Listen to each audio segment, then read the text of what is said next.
Well, the hull is finished and coated with fiberglass and epoxy.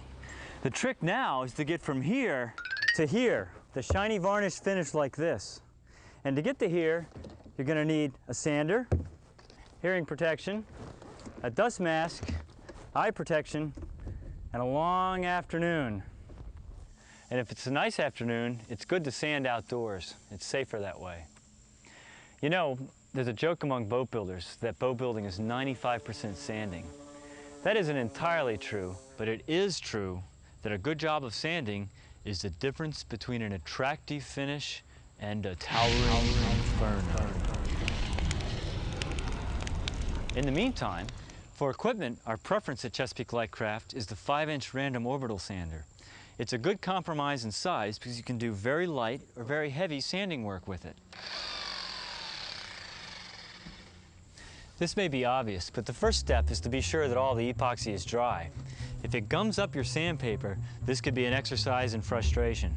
To smooth the hull, especially where the fiberglass from the deck and hull meet, I prefer 80 grit sandpaper.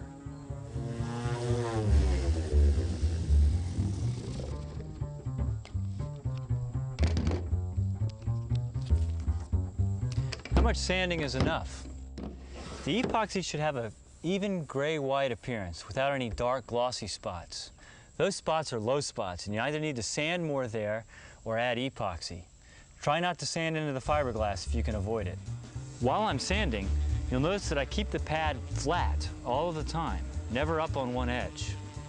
Lift the sander up on edge even once and you can irretrievably damage the finish, especially if you're going for a varnished boat. Also, keep the sander away from hard edges. It'll cut right into the chines, so I always do the sharp edges with a sanding block. 120 grit sandpaper is ideal for leveling out the epoxy once all of the big goobers have been cut down.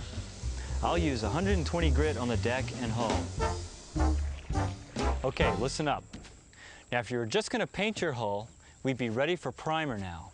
But we're going to varnish, and the 120 grit sandpaper we used leaves little cuts and swirls in the epoxy that would be obvious under the varnish. It might even dull the gloss of the varnish. So we're going to switch to 220 grit sandpaper and go over the entire hull.